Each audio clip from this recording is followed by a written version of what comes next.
My husband's bond with his sister borders on obsession, a so-called sister complex. Invading our home, my sister-in-law and her husband treat it as their own, disregarding boundaries and helping themselves to our belongings without permission. Despite my protests, my husband ignores their overbearing behavior, only fueling their audacity. I've reached my breaking point. Here, I'll share my journey to the moment I decided to end the marriage. I'm Jessica, recently promoted at 28. While some may find it early, I've dedicated myself to work, and the recognition feels rewarding. In my personal life, I'm a newlywed, relishing in the bliss of marriage with Tom. Balancing work success with love, life seemed satisfying. On one occasion, I found myself tasked with a business trip, a first for me.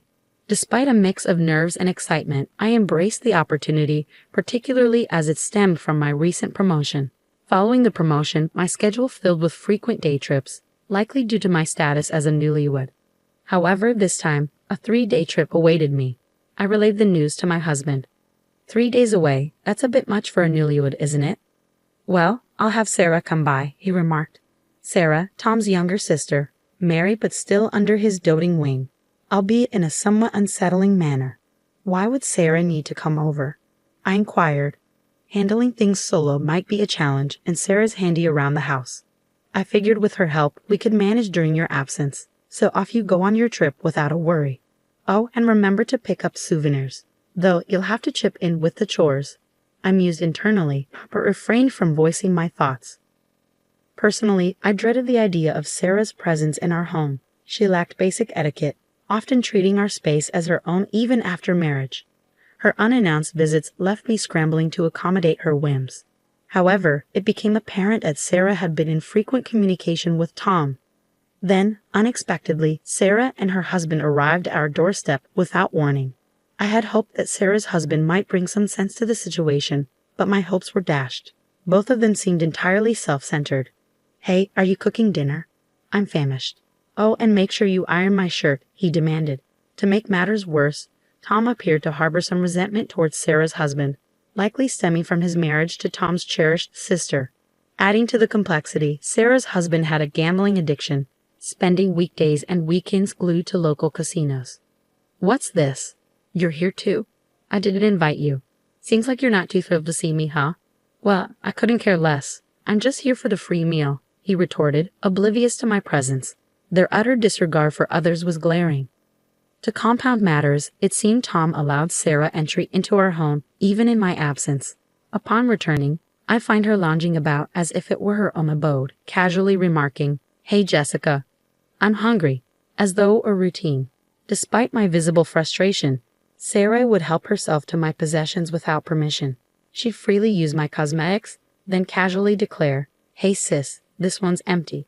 Could you buy me a new one?" Why do you feel entitled to use my belongings and expect me to foot the bill?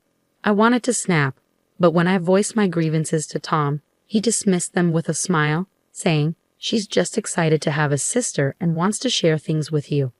Aren't you glad to have a sister too?" His lack of understanding was baffling, and he refused to take my concerns seriously. As Sarah's impending visit looms over my upcoming business trip, I can't shake off the worry of what she might do in my absence. I attempt to reason with Tom, suggesting, "Sarah, considering you're married too, surely you have your own responsibilities at home. Can you manage without being here for 3 days? I'll arrange meals for those days." But Tom brushes off my concerns, insisting, "No need to worry. She's looking forward to it. Her husband's always off gambling, leaving her alone. Are you feeling envious? We're very close siblings. We support each other.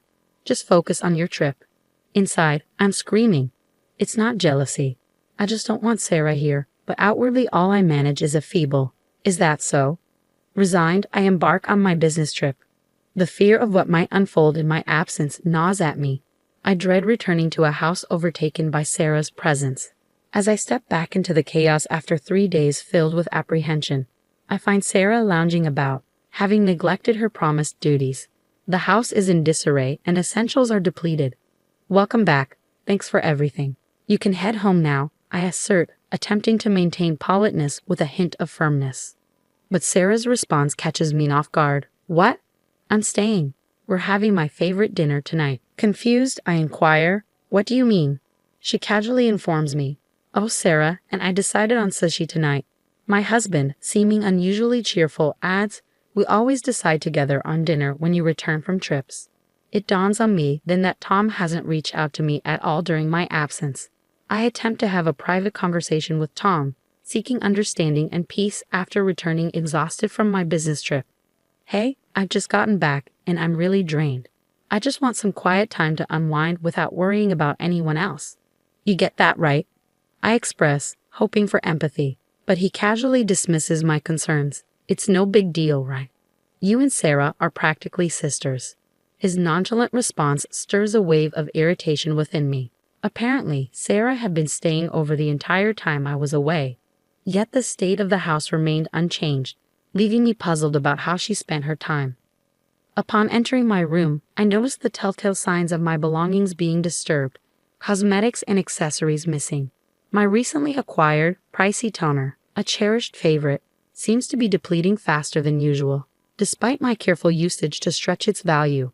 Additionally, several accessories are nowhere to be found. Frustrated, I confront Sarah, demanding, Sarah, did you use my things? Her response is flippant, oops, my bad.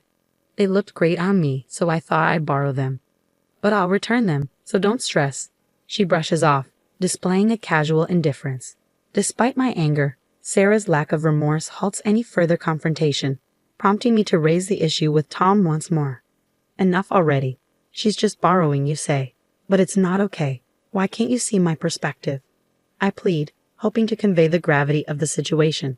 Yet my words fall on deaf ears as Tom remains steadfast in his defense of Sarah.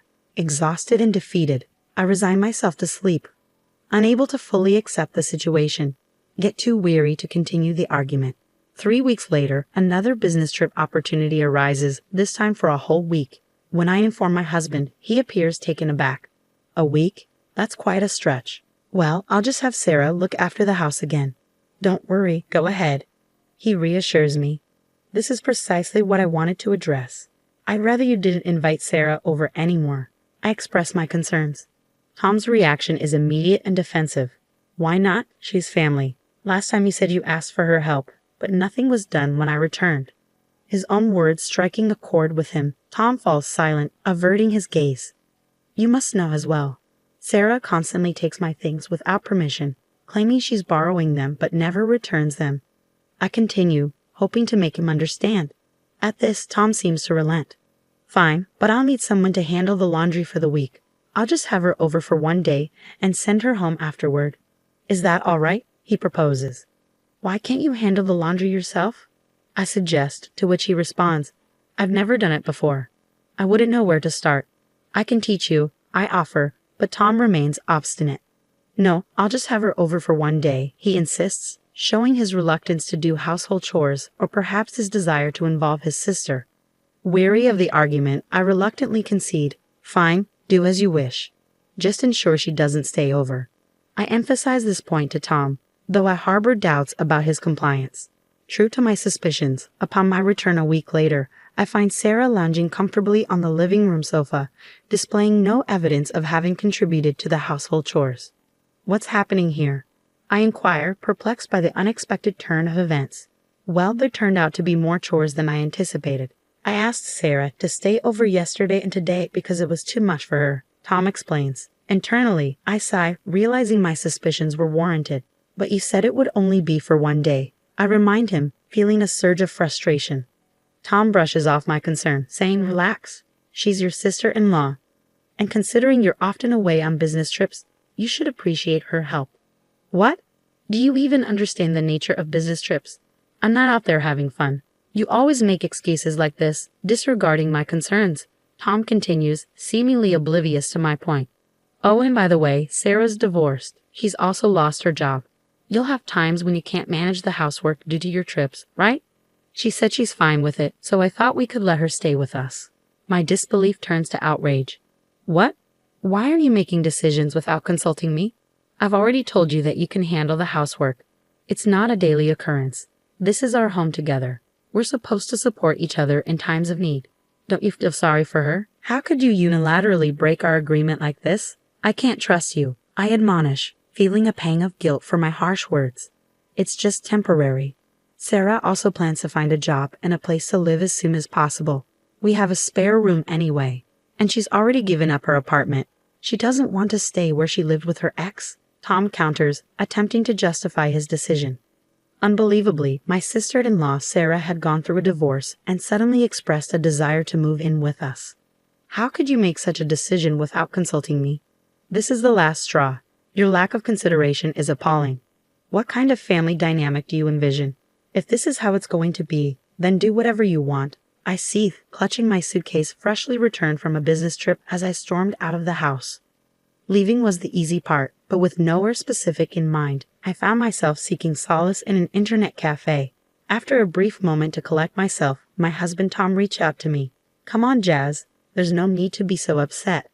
My sister is going through a tough time. I can't just abandon her, he pleaded. Now that you've had a chance to cool down, think about it. She's offering to help with the household chores. That's not such a bad offer, is it? Remember the promises we made. And to be honest, I don't trust your sister Sarah either. I can barely stand her, he admitted. What are you even saying?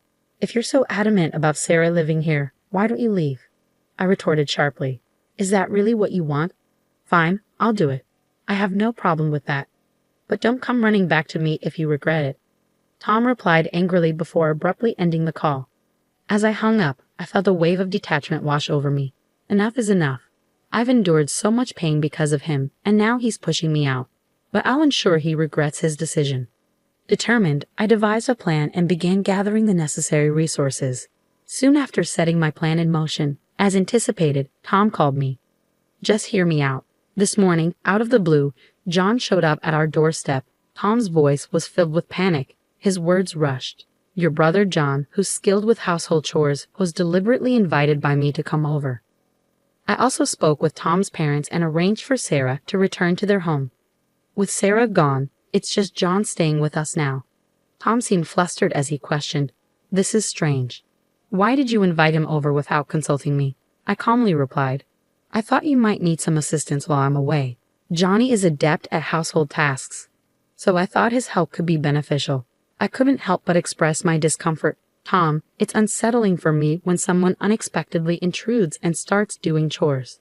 I feel like I have to constantly maintain a facade in my own home. His response stunned me. Why? Sarah did the same thing to me. You could have at least informed me beforehand when Sarah was coming over.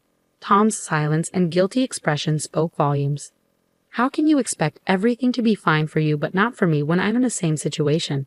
I demanded, my frustration boiling over. It seemed like the realization finally dawned on him.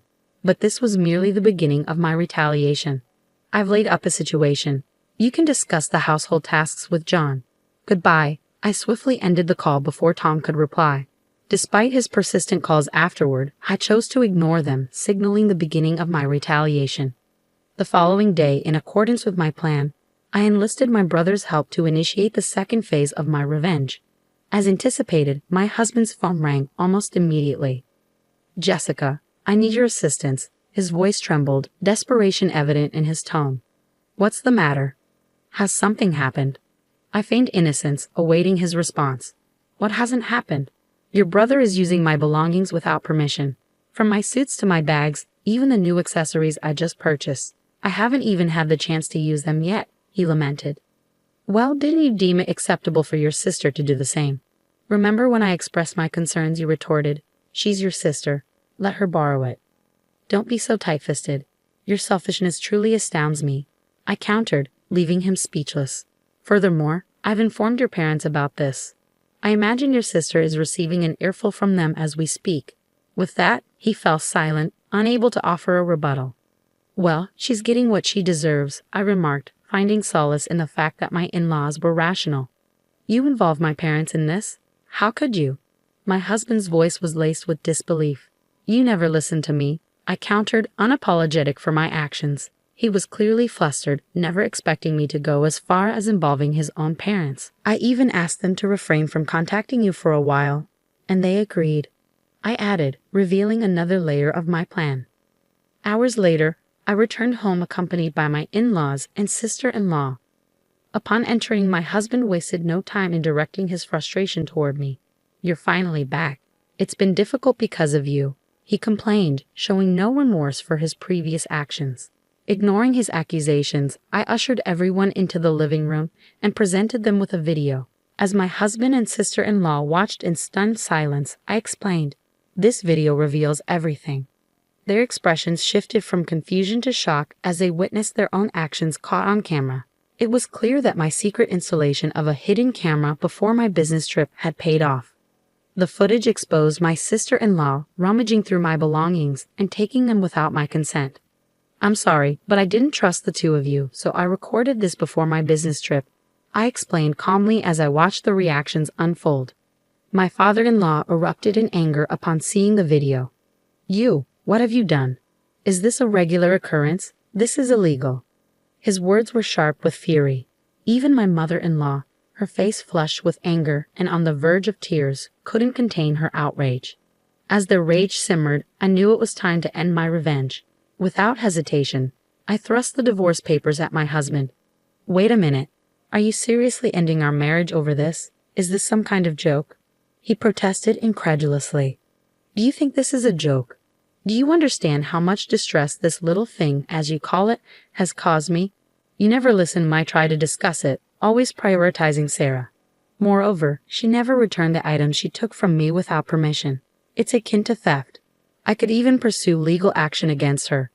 Now hurry up and sign," I demanded firmly, my patience wearing thin. He trembled as he took the pen, my in-laws observing the scene in silence.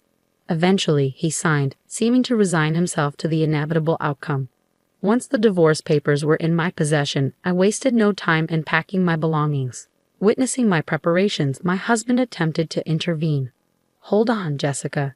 If you leave, I won't be able to afford the rent for this place," he pleaded, desperation evident in his voice.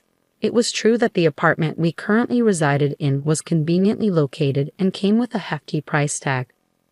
Relying solely on his salary, he couldn't possibly manage the expenses alone. Despite the pitiful expressions on my in-laws' faces as they observed their son, I remained resolute. "I don't care anymore. You're a stranger to me now. Why don't you figure it out yourself? After all, you have your beloved sister. The two of you can find a place within your budget," I retorted coldly. With those words, I left the house and headed straight to submit the divorce papers. I secured an apartment near my workplace, eager to start afresh. In the days that followed, my ex-husband bombarded me with calls and emails. But I found them to be nothing but a nuisance, so I blocked all communication. I had no interest in his whereabouts or activities. Liberated from the burden of stress, I relished in the newfound freedom of my